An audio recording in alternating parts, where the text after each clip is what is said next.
নমস্কার বন্ধুরা, আজকে আমি দ্য আর্ট অফ স্পেন্ডিং মানি বইটি নিয়ে কিছু আলোচনা করব। খুব শর্টভাবে আলোচনা করব। বইটিতে মেন পয়েন্ট হচ্ছে এটা বোঝাতে চাইছে কি তুমি টাকাটা কোথায় খরচ করছো? ওই খরচ থেকে কি টাকা আসছে বা তোমার দরকারের খরচে তুমি করছো না ভুল জায়গায় খরচা করছো? ধরো এক্সাম্পল, তুমি মোমো খেতে গেলে। মোমোতে তোমার ৩০ টাকা লাগছে, হাফ প্লেট ৩০ টাকা। কিন্তু ওই টাকাটা যদি তুমি একটা আ কয়েকটা কলা কিনে খেতে বা ফ্রুট কিনে খেতে, তাহলে সেটা তোমার কাজে দিত। কারণ তোমার শরীরটা সুস্থ থাকতো। কারণ শরীর হচ্ছে সম্পদ। ফিউচারে এটাতে অনেক খরচ করে ফেলে অনেকেও। কারণ যারা ভুলভাল খাবার খেয়ে শরীরটাকে খারাপ করে রাখে তারা মানে শেষে যখন বয়স হবে তখন অনেক টাকা খরচ করতে হয়।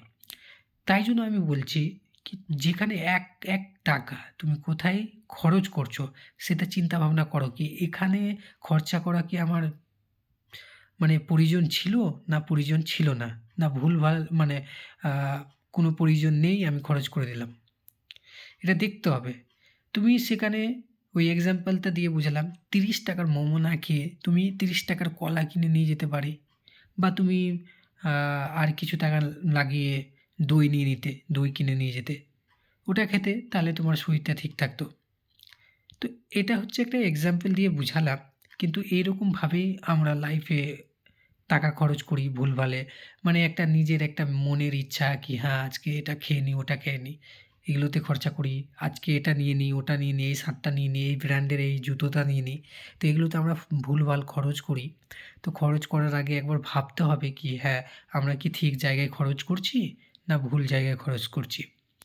তো এই জিনিসটাই বুঝাতে চেয়েছে দ্য আর্ট অফ স্পেন্ডিং মানিতে কি একটা আ খরচ করারও একটা নিয়ম আছে। কোথায় খরচ করলে ঠিক থাকবে। আরে টাকা তো ইনকাম করছি খরচ করার জন্যই। কিন্তু খরচটা এমন জায়গায় করতে হবে কি ওটা প্রয়োজন ছিল। ওটা ভালো জায়গায় খরচ করলাম। ভুলভাল জায়গায় খরচ না। এইটুকুই বলার ছিল। আর অনেকদিন পরে ভিডিও আসছে, হ্যাঁ?